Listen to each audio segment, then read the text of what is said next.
As y'all saw from the title, this is my strength and conditioning project. My name is Kip Love, and I want to start off by going over the proper attire that should be worn while exercising.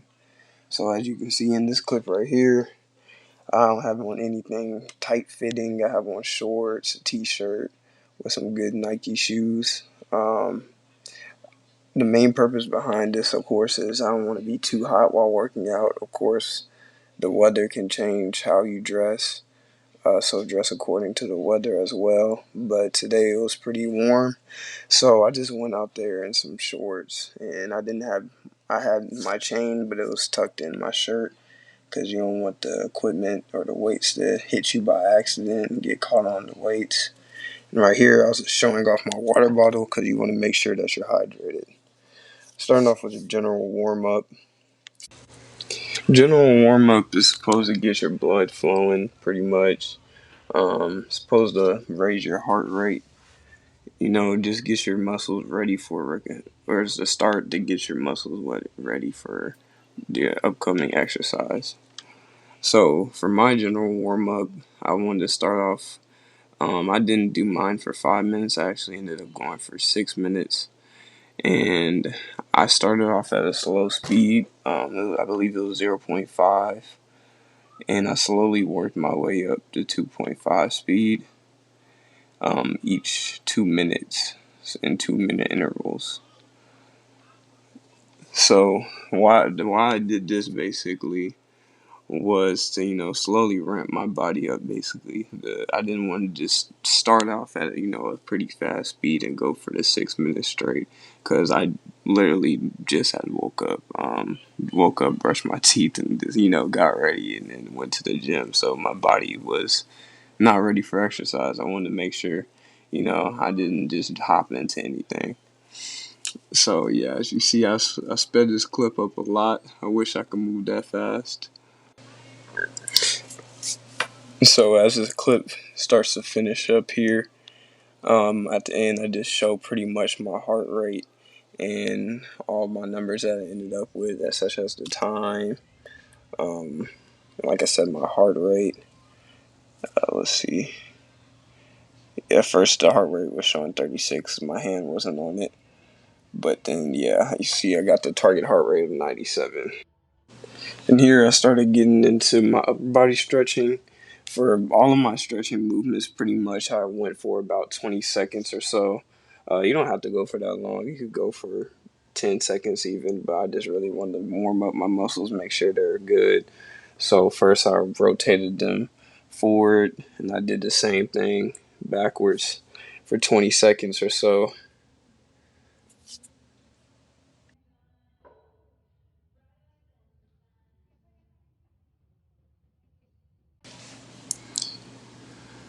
All right, this is getting to another upper body dynamics stretching.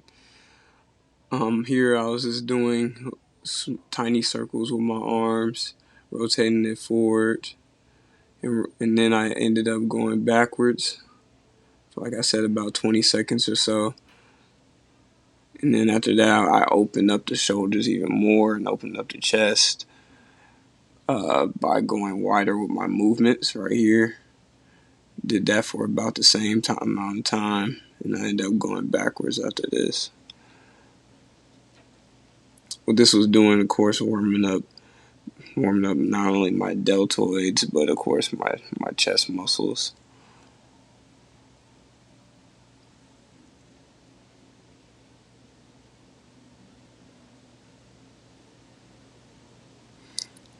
And I was off the pre-workout a little bit here too, so I was kind of rocking a little bit too much with it. But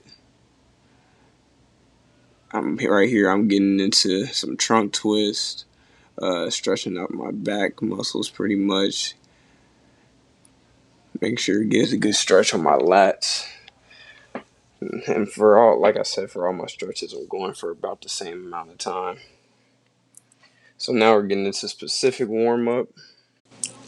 The purpose of a specific warm up is basically to mimic the movements that we're going to be doing um, throughout the exercises and the exercises. So right here, I'm starting off with some walking knee hugs. That's stretching out my hamstrings because throughout the exercises is going to be a lot of lower body workouts, and I take some stretching my legs very seriously because it's of course my favorite day personally. So I go hard when it comes to leg day. So I go down and back. I can't really tell you the amount of yards or the meters that I went here, but um, I would say maybe about 20 or so meters. And I did that down and back. And then right here, I'm stretching out my quads. And not only am I stretching out my quads, but I'm reaching up to the sky pretty much. And that's also stretching out my chest and my shoulders furthermore. And I also do this down and back.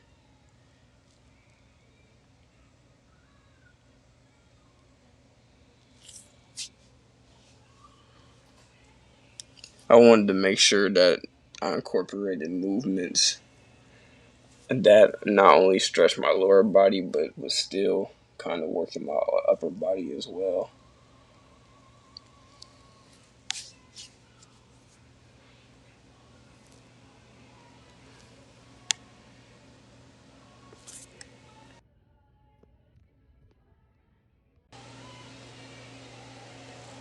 Okay, right here, getting into some more dynamic movements.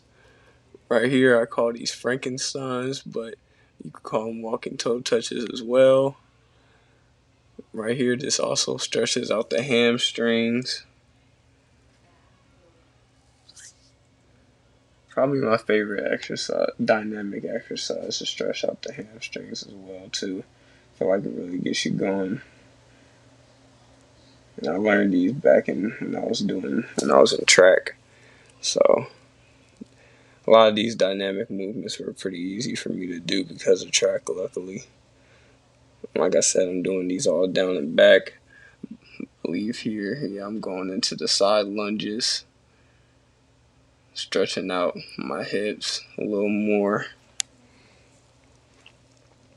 And I also go down and back on these.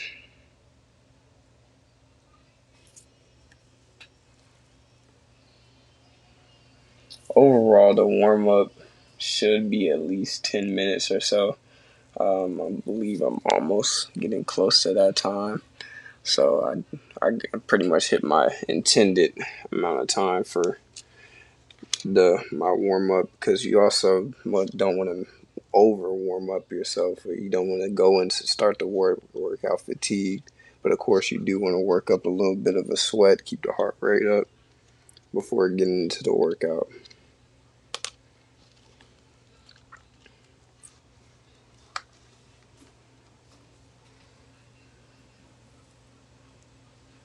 Right here, I'm getting into my A skips, getting the blood flowing still. So this really works out pretty much all the lower body. To be honest with you, I felt this in my hips. As I extended my knee up, I drove my knee up. I was feeling it in my hamstrings, feeling it in my quads as I stomped down. Of course, getting the arm movements going.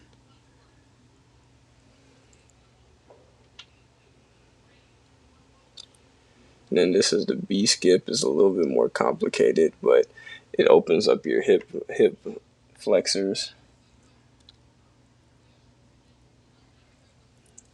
I think I even messed it up myself here. It's been a while since I did this movement. Uh, like I said, I learned these from track pretty much. Here it is. Yeah, I messed up right there. It's all good though.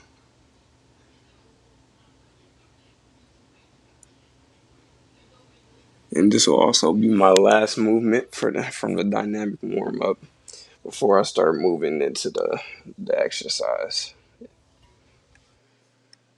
Starting off with exercise modality number one, we have the barbell exercise.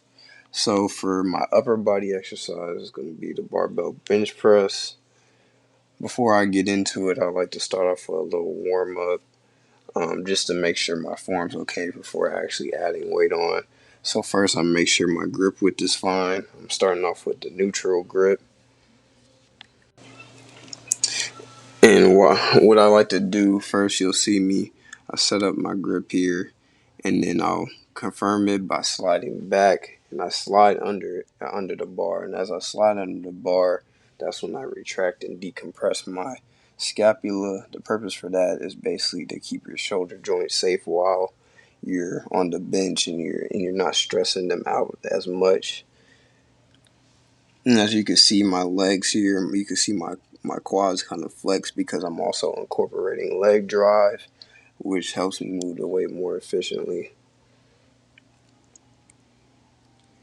And for the warm up set, I did 10 reps, which is what I'm gonna do for all the weight here. Starting off is when I begin putting on the weight. I keep the same principles, try and keep the same form. Like I said, I'm starting off with the neutral grip bench press. With the neutral grip bench press, focuses on the chest, shoulders, and triceps, but it really targets the chest the most. And the neutral grip is just outside the shoulders, so it's not too close or, of course, not too far. As you can see here, as I'm pressing, I don't have my elbows flared out. I'm just keeping the movements clean. I'm not bouncing it off my chest.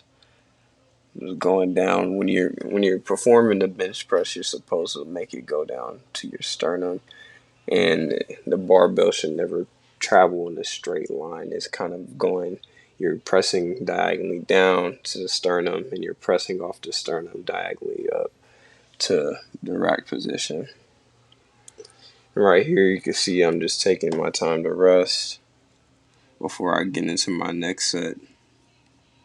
I'm not going to show all the rest time at regular speed. From now on I'm going to speed it up, but I just want y'all to see that you should take your time between rests so you have adequate time for your muscles to recover and get ready so you can perform at just about the same as you did in the previous set. So right here I'm moving into the close grip bench press. This places more emphasis on the triceps. So for people that's looking more tricep dominant, they feel stronger or more comfortable with close grip because they have dominant triceps. This is for them, and it's also my personal favorite. So right here, you kind of want to keep the same principles, but cue for me, I kind of like to fold my arms down, so it just keeps my elbows straight. And I went through this set a little fast because, like I said, it's kind of my favorite part.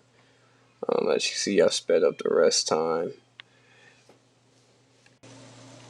Before I move on to the third and final variant, which is the wide grip, which places a greater emphasis on the chest and is what a lot of power lifters I see using, because your chest muscle is is the strongest muscle when you're doing bench press. So placing the emphasis on the chest muscle, of course, will make your bench press in turn stronger. And I'll also slide into the barbell like that so I can make sure I set up my leg drive properly. So I'm on the balls of my feet here. And as I come down onto my sternum, I also press off a little bit with my legs, but still keeping my glutes, of course, on the bench.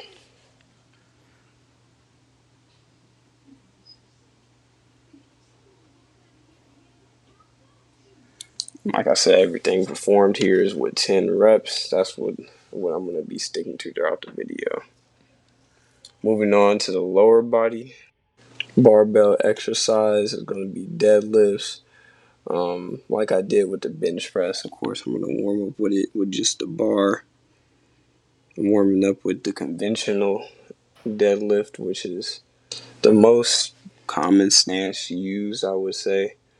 It's the easiest stance to use The deadlift, what it targets the back, the hamstrings, the quad. It's almost a full body workout, to be honest, because when you're going down, you have to push off with your quads and your hamstrings, the breath that gets you through the first half of the exercise, and to lock it out, you have to kind of do a little hip thrust that incorporates the hips as well. So getting into it right here, it's my first set here.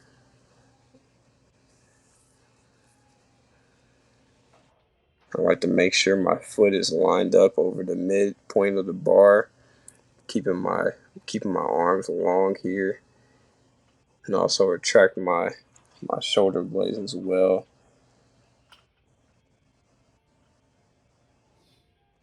Everything here, I don't go too fast, but I'm also trying to be purposeful with my movements. As you can see, I'm doing my best to keep my back straight. You don't want to cause too much strain on the back. That's where your legs come in. That's where the leg drive comes in. If if your back is starting to round, that's because you're just trying to muscle up the weight, to be honest, and you're not using enough legs.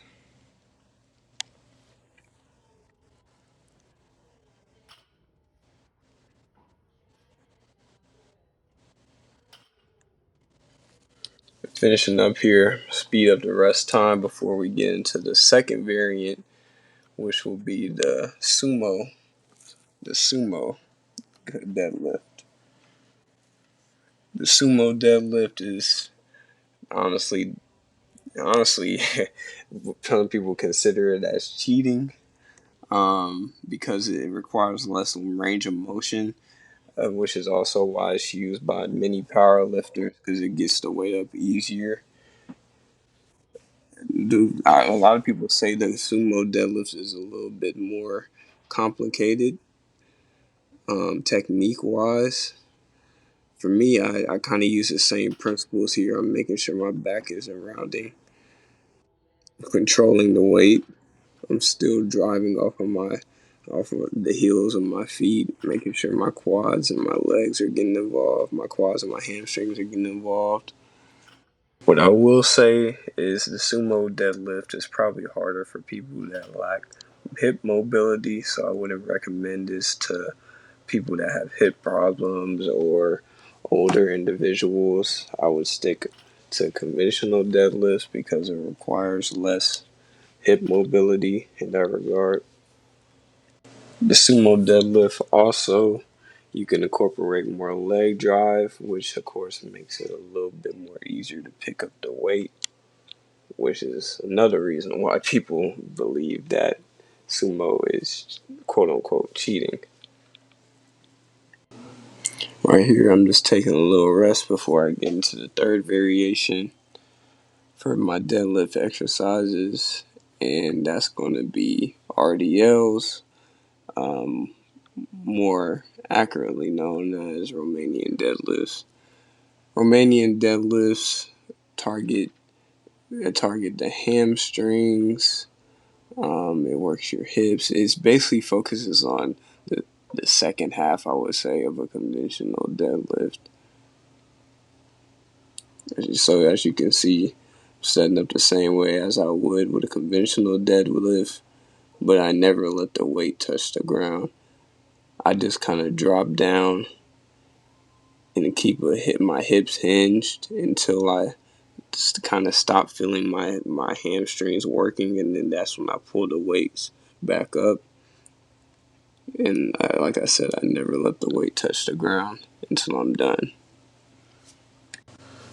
Romanian deadlifts are also good if you're trying to grow your glutes or your gluteus maximus. They work hand in hand with the hamstrings in this exercise. Moving on to exercise modality number two, which will feature the dumbbells. Here I'm starting off with pronated grip shoulder presses. The shoulder presses or deltoid presses works exactly what it says. The deltoids Right here is going to be working all three of the shoulder heads, which are the anterior, which is the front, the lateral, which is the middle, and the posterior, which is the rear deltoid muscle. And for here, I'm doing 3 sets of 10. As I finish up here, I was thinking to myself, I know this is supposed to be an instructional video, but I do want to push myself a little bit more. So I ended up going up in weight.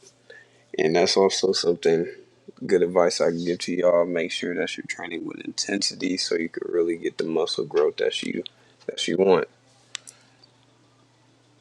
And right here, I'm moving into my second variation, which is the unilateral shoulder press. The purpose of doing the unilateral shoulder press, along with any other unilateral exercise, and is that you get to train both the sides of the body equally. So it could correct your muscle imbalances, or if you're overcompensating for your more dominant side. Me, I'm a lefty, so it's a little bit easier for me to press on my left compared to my right. So I also had developed a, a lat imbalance because of this. I wasn't doing enough unilateral movement. So for me personally, I'm trying to incorporate more unilateral movements to make sure my muscles are symmetrical. And right here, I'm moving into my third variation, which is called the Arnold press, and it builds all three muscles of the shoulder, just as the regular shoulder press does. But the difference with this one is that it requires more shoulder stability as you're rotating the dumbbells at the top of the movement.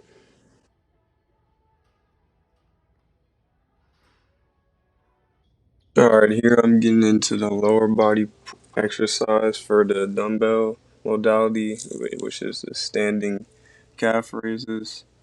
What the standing calf raises does is train what the name implies your calves, but more specifically the gastrocnemius and the soleus. Some extra benefits that you could get from doing this is improving your ankle strength, of course, um, making your calf muscles bigger, which I definitely need to do. Um, and also, it can help with injury prevention. Here, I'm getting into the seated version of the calf raises. The seated version will focus more on the soleus muscle, although it does hit the gastrocnemius as well. The seated version is definitely better at targeting the soleus muscle. Also, being seated, you're going to have more stability in going throughout the exercise.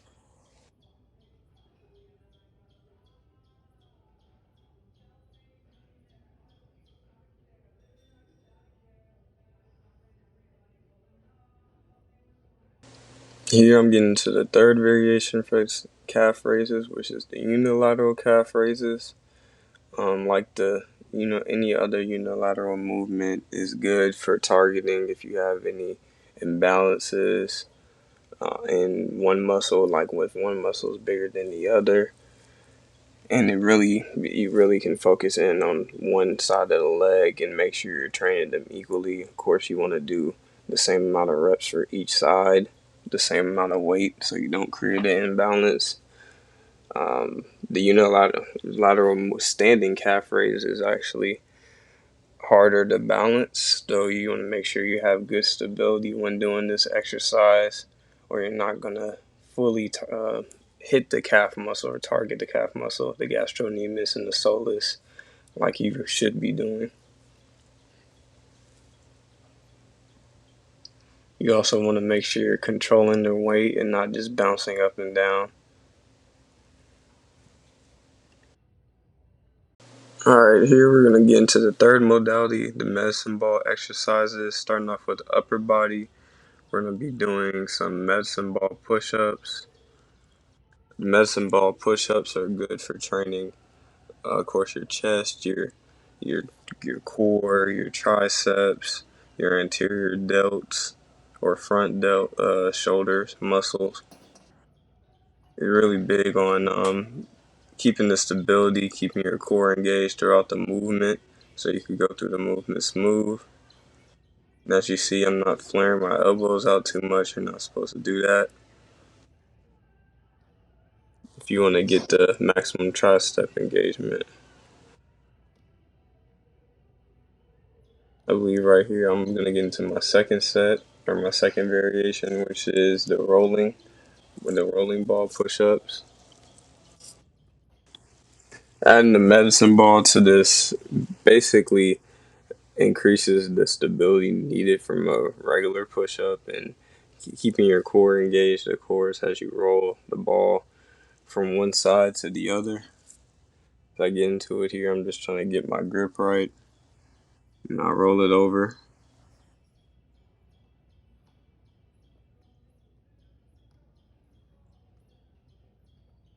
Want to make sure you're going through the movement not too fast so you don't accidentally injure yourself from rolling the ball too much or rolling off the ball.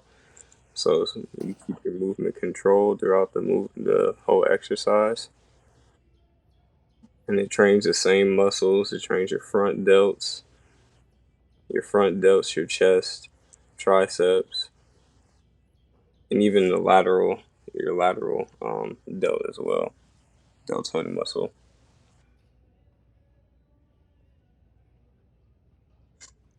Here I'm finna get into the third variation for the medicine ball push-ups, and also by far the hardest variation that I was even struggling to do, which is the Spider-Man push-ups.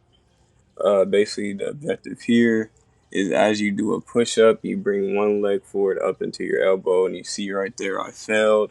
Um, I wanted to do this on all my videos really in one take, so I didn't cut out any of my failures. But you see, I get a little bit of a groove here, and this by far is the most advanced movement. So I would recommend this to the people that's really into body weight calisthenics or just working with your body weight in general, strengthening your core. Because I would not recommend this to anyone who's just starting off in the gym because it's a very hard movement to do. Here I'm going to be getting into the lower body exercise for the medicine ball modality, and here we're going to be doing some glute bridges. The glute bridge, as the name implies, it primarily works the gluteus maximus, but it also works the lower back, um, the hamstring muscles. Right here, I'm doing 3 sets of 10, and as you see, I'm driving. I'm kind of using. I'm not just simply raising my glutes off the ground. I'm driving off the back of my foot and the heel of my foot and to engage the hamstring muscle furthermore. Here I'm just taking a little break before I get into the second variation, which is the feet elevated glute bridge. It works the same muscles as the prior variation that I demonstrated, but the difference between this one is that since their feet are a little bit higher, it's going to increase the range of motion. And not only that, but it's going to also activate the core a little bit more.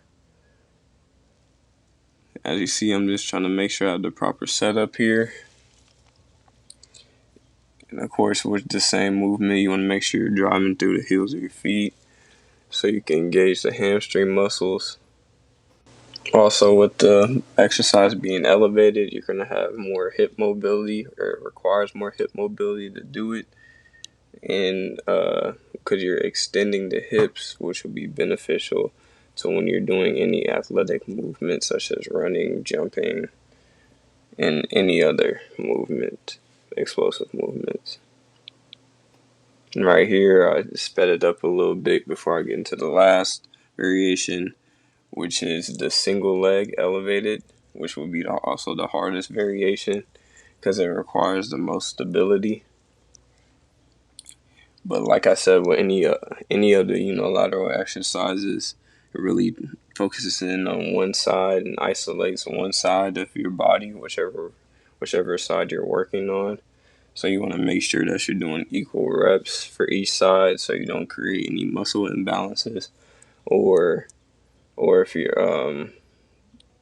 have a dominant side, you want to make sure that even though it feels a little lighter, you want to keep the weight the same, so you don't create that imbalance. So here I'm just doing sets of 10 on each side to make sure that doesn't happen.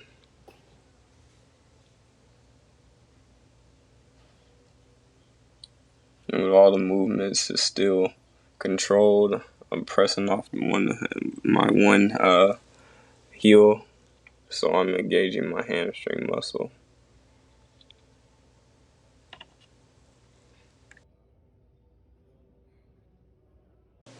Alright, so here we're going to get into exercise modality number 4, which is the cable exercise. Starting off with the upper body, we're going to be doing some tricep push downs. You see, I'm just demonstrating the grip that you're supposed to have here. And you want to make sure that your knees are not locked out, so you want to have a slight bend and you lean towards the cable.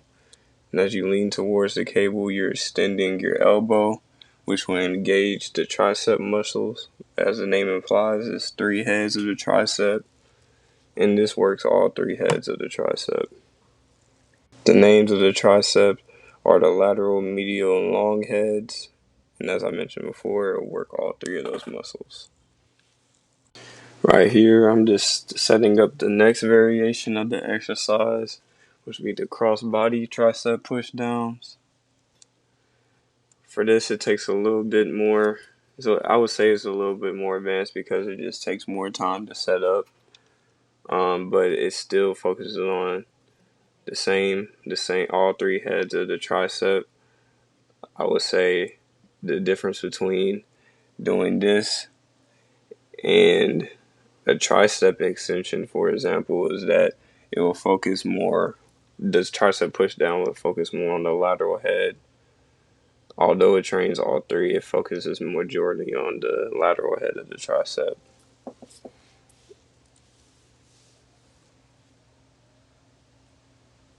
And honestly, these are my personal favorite because as you get closer, you could play with the distance a little bit, and as you play with the distance, it makes it puts more stress on the tricep muscle, making the workout being more tense or harder to complete. So what I like to do, I'll step back a little bit, and then once I get close to failure, I would get closer to the cable extension system. It'll make the movement harder for me to do. Right here, I'm getting to the next variation, which is the single arm tricep push down, or the unilateral tricep push down. Like all the other unilateral movements, of course, it focuses on one side. So if you have any muscle imbalances between your triceps, this is good for those people. You could use it. You could use it to even the playing field and make sure that you're hitting both sides with equal amount of weight and equal amount of reps.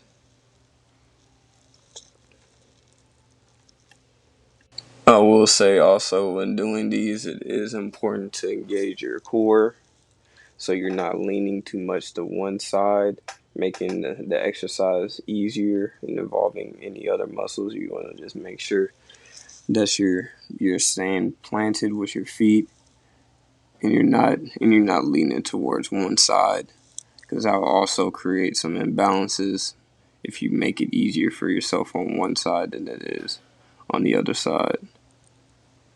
So right here, I'm just going through, making sure I'm getting 10 reps as I did with the other side.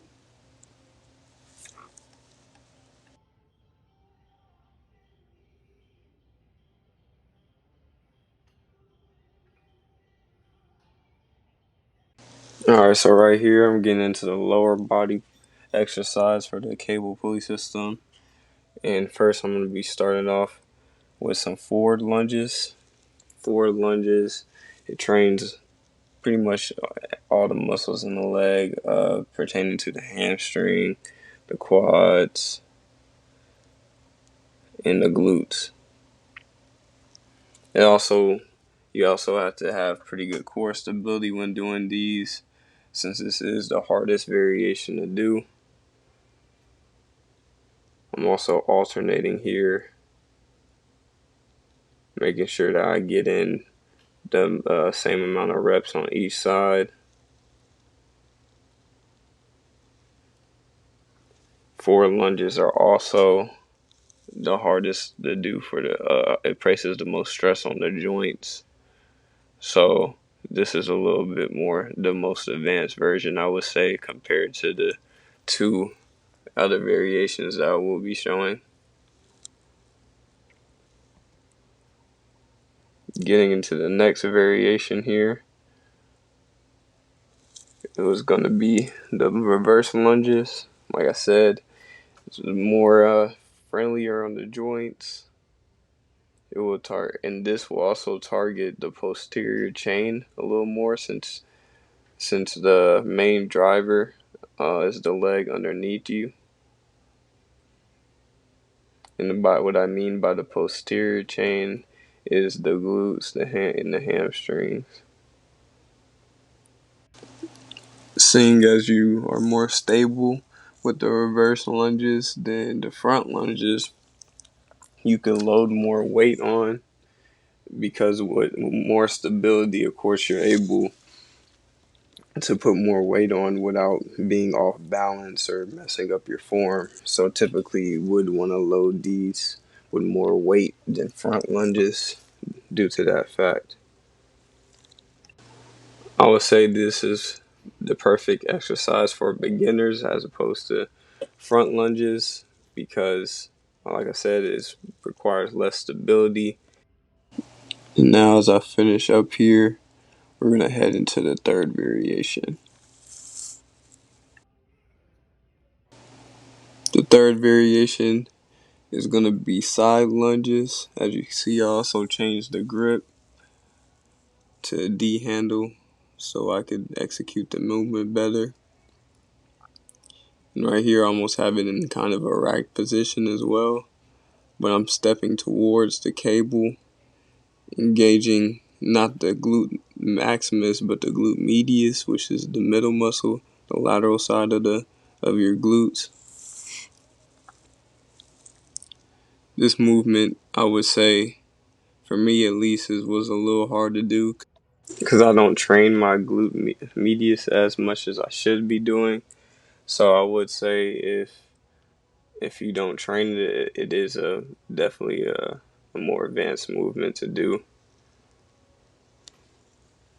And right here, I'm also doing it unilaterally instead of alternating with it. So I'm focusing on each side of the glute medius equally,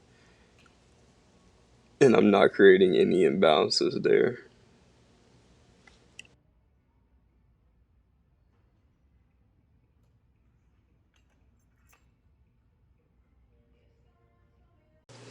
Alrighty.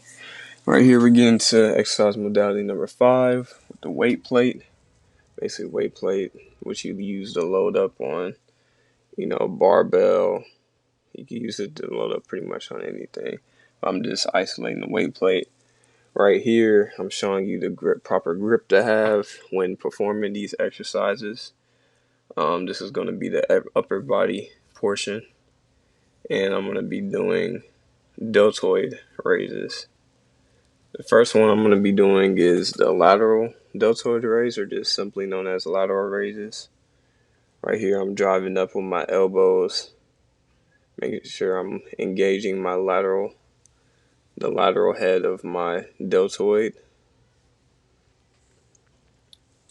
It also works a little bit of the anterior deltoid as well, but the primary focus here is the lateral. And the second variation I'm going to get into right here is the front raise. And as you could guess, that targets the anterior head of the deltoid. For each of these variations, I'm still doing 3 sets of 10, just to keep it simple.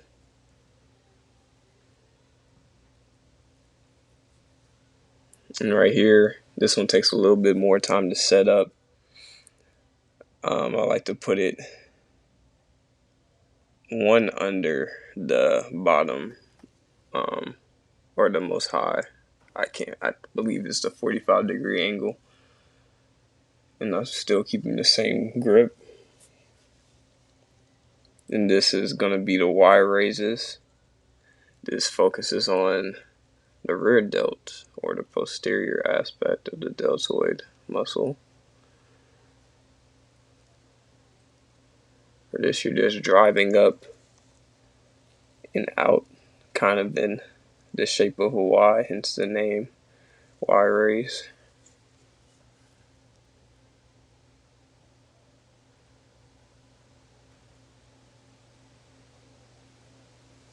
Also want to make sure that eccentrics controlled here. So if we put the weights down, and now we're going to head into the lower body exercises for the weight plate. Starting off with the goblet step ups, I'll be doing this unilaterally, meaning I'm focusing on just driving up one leg at a time without switching the legs. With the step ups, primarily target is the quads, the glutes, and the adductors.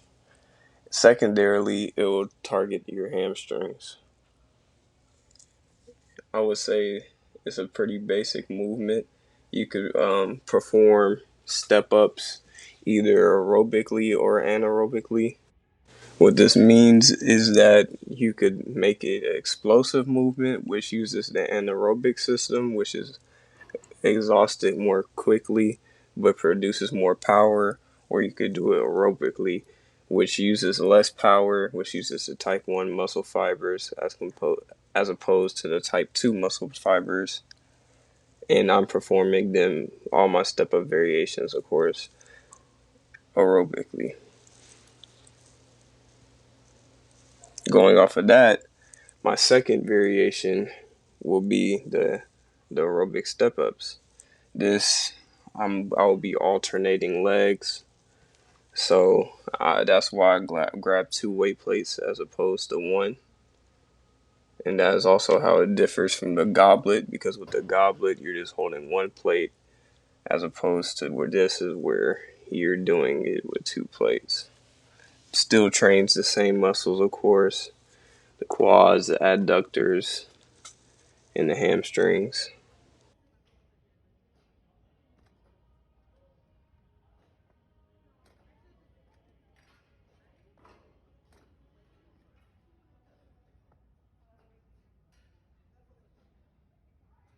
Moving on here into the third and final variation. Here I'll be using one weight plate again, and this will be the lateral step ups. This will target more so your gluteus medius, since it's a lateral movement, but the other muscles were involved in the prior variations will still be used as well in this variation. I'll be performing this, as you can see, unilaterally, so I'm not alternating. Once I do 10 with one side, this is where I begin to move on to the other side to complete 10. Once again, keeping the same amount of reps on each side, trying not to create any muscle imbalances by overworking one side from the other. Lateral step ups are also good at working your hip flexors.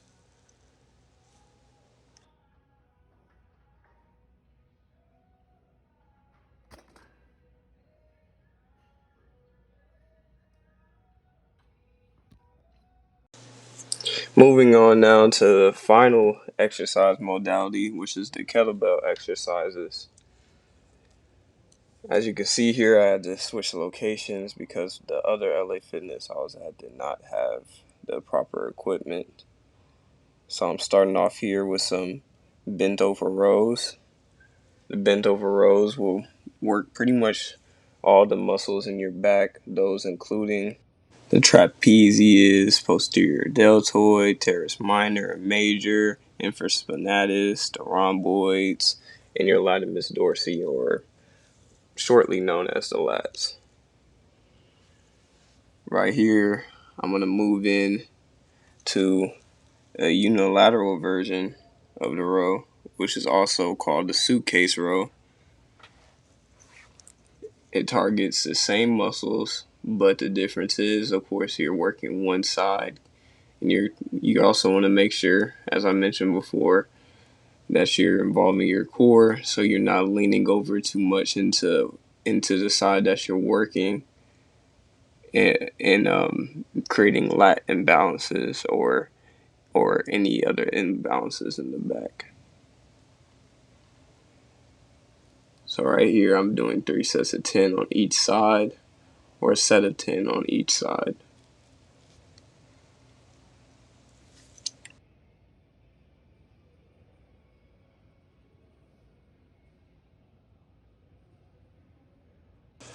Moving on into the final variation of the row, which is called a renegade row.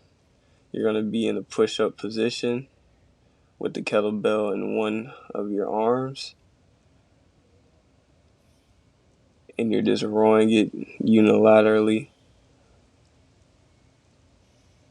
on each side as you try and stay in that position.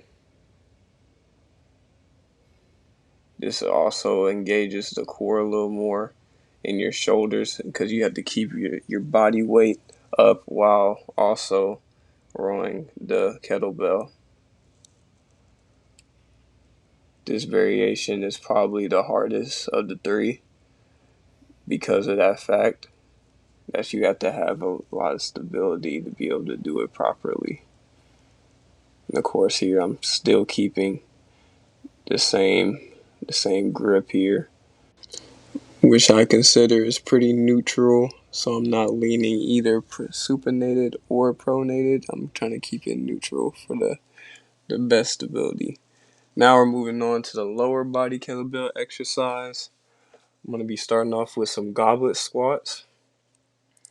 A goblet squat will target your hamstrings, quads, glutes. I'm also making sure my reps are slow and controlled. I'm pushing my hip back, and I'm going just above 90-degree angle. This will vary depending from person to person on prior knee injuries or just flexibility. You could go deeper than 90 degrees if you have greater stability. Here I'm going to be going into a pistol squat, which is the hardest variation by far. You need a lot of stability to do this, which is why I'm holding on to the frame here, because my stability isn't as great, and I do experience knee pain from prior injuries. So it is more so for people who don't have any prior knee injuries and have that stability to be able to do it without holding on to a frame or so for extra support. But pistol squats are great for targeting the quads as well as working your hamstrings, adductors, glutes, pretty much every leg muscle that it would work in any other squat variation. I'm also performing them unilaterally, so of course I'm doing the amount of repetitions for each side.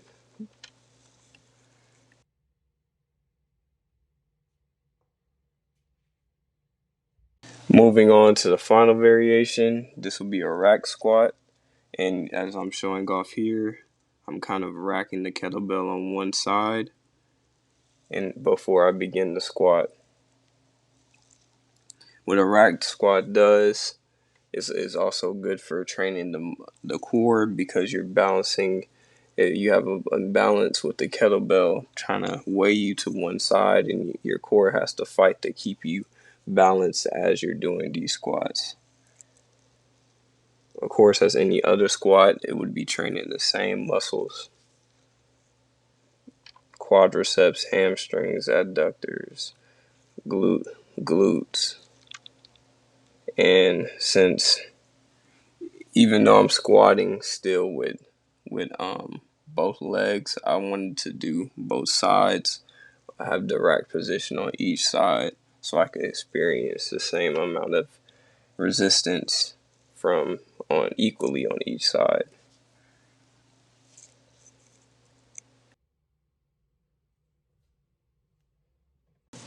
Moving on to the final part of this video, and maybe even the most important part, is the cool down segment. The cool downs are important after every workout to restore your heart rate to the rate that it was previously at pre-workout, and it relaxes your muscles from being in such like a tense state while working out. For me personally, I try and get a cool down in whenever possible. Sometimes I know people can relate to this as well. When we're rushing or we're just trying to get out of there, we have somewhere else to be after we do our workout. But a cool down is very important and should be in a part of everybody's workout schedule because of these benefits. It also helps reduce soreness from no exercises that you're doing. Increases your flexibility. Is a good time. Is a good time to think as well. It can improve your mental state. For me personally, I went for about 20 minutes on the cycle, and to spice it up, every 4 minutes or so, I changed out from going pedaling forwards to pedaling backwards.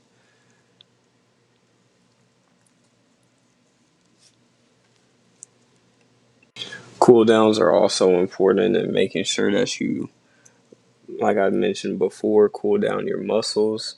So if you don't have a cool down, it can also lead to higher chances of you getting hurt in the future due to not having that proper cool down. There is also some time left here, so I'm just going to insert some music as I finish up here with this section of the cool down.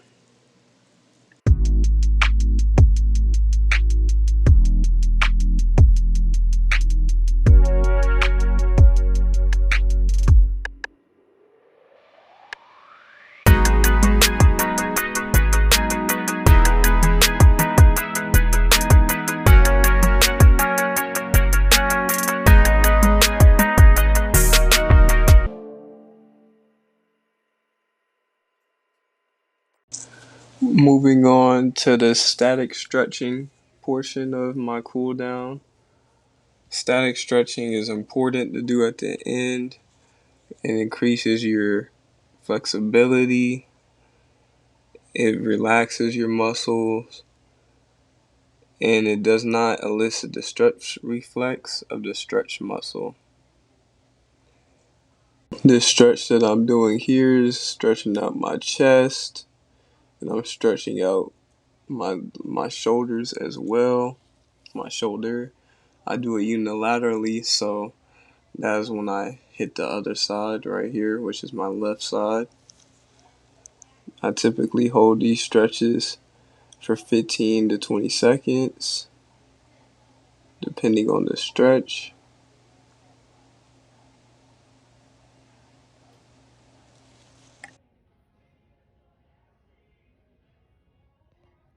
Moving on to some more upper body static stretching. As you see, I'm hugging myself. I'm pushing my elbow back towards my torso, That's going to stretch out my shoulders more. Not only does it stretch out my shoulders, but it also stretches out my triceps as well. I hold it for the same amount of time on each side for about 15 seconds.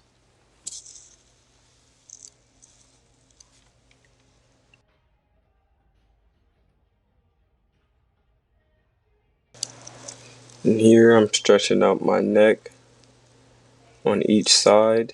Specifically, the muscles stretched here are the levator scapulae muscles, and is on each side of the muscle. So of course you want to make sure you're stretching your head to each side for the equal amount of time.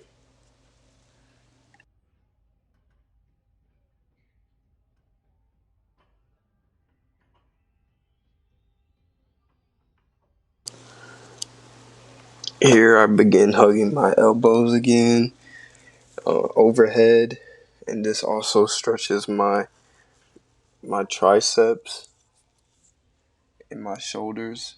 Furthermore, I repeat this for both arms, same amount of time.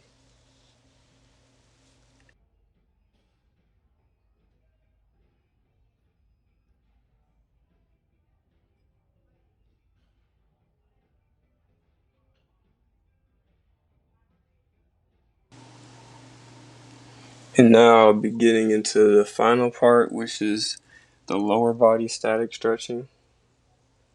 This stretch right here will be stretching out my hamstrings as I pull my toes towards me. I repeat on each side for the same amount of time.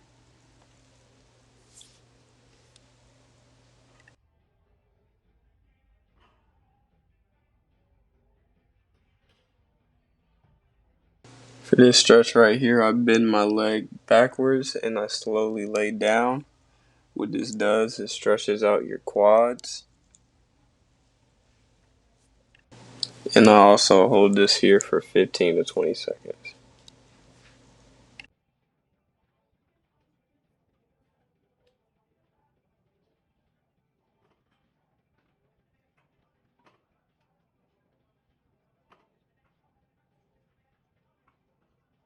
Moving on here, I'll be stretching my mid and upper back in this position. This will be a torso twist, and I hold it here for the same amount of time on each side to make sure I'm thoroughly stretching out my back.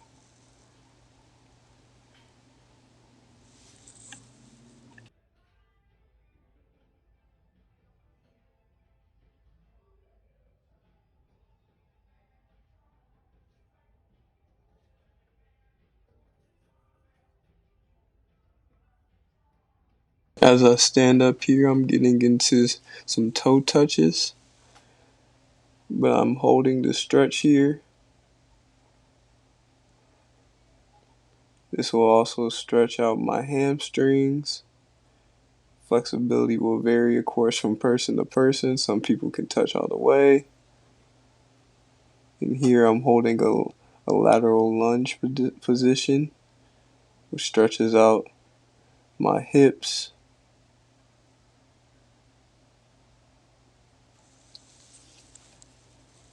And it will also be good at stretching out the hamstrings as well as your gluteus medius.